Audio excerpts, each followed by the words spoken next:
હરિહર બાવા શ્રી દેવા સાહેબ એટલે હરિહર પરંપરાના પ્રથમ મહંત બાપુ અને એ બાવા સાહેબના પગલા એટલે બાવા સાહેબની ટેકરી.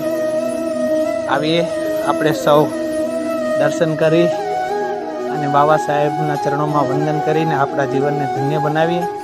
આ હમલાપુરી એ બાવા દેવા સાહેબ હરિહર પરંપરાની સ્થાપના કરી અને પાછળની સાઈડ પાદુકાની પાછળ બાબા સાહેબની તપસ્વી ભૂમિ. તે બાબા સાહેબે એક પથ્થર ઉપર પોતાનું જીવનમાં ભજન કરી અને આપણા સૌને ઈશ્વરી પ્રાપ્તિ માટે આપણું જીવન ધન્ય બનાવ્યું છે.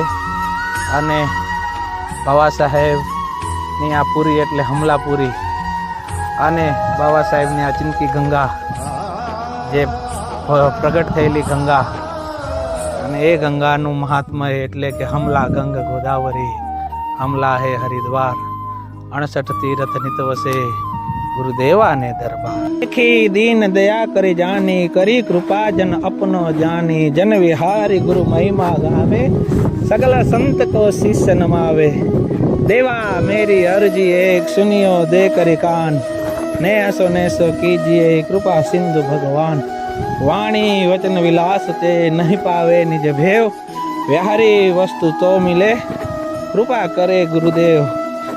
जय गुरुदेवा जेठी राम राम सिंह गुरुदेवा नाम हर्षोर स्वामी रणछोड़ राम परमानंद गुरु एक अनाम व्याहारी क्षेम गुरु सेवा राम गुरु ईश्वर स्वामी पूंजा राम अखंडानंद जय जय राम सदगुरु राम पूर्ण काम दत्त दिगंबर जय रघुनाथ गुरुवर स्वामी श्री मुनिनाथ हरिनारायण गुरुनारायण दैत्य निवारण परमानंदन सदा शिव शंकर भक्त जनप्रिय पंकज लोचन नारायण तव दासो हम बोलो श्री द्वारिका नाथ की जय.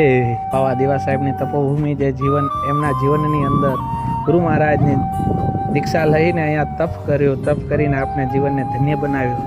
એવી આ તપોભૂમિ માથે આપણે સૌ ભાવિકો વંદન કરીએ અને વંદન કરીને આપણા જીવનને ધન્ય બનાવીએ. કારણ કે આ તપોભૂમિનું મહાત્મય બાબા દેવા સાહેબના શિષ્ય વિહારી સાહેબ બાપુએ કીધેલું છે કે યહ ગુરુ મહિમા સુને સુનાવે તાકો ફેર જન્મ નહીં આવે. આ ગુરુ મહારાજનો મહિમા ગાય અને સંભળાવે એના જન્મ અને મરણના ફેરામાંથી મુક્ત થાય. બાબા દેવા સાહેબે અહીંયા ભજન કરીને પોતાના જીવનને પોતાનો ભગવાન પરમાત્મા શ્રી હરિનો એક અંશ અવતાર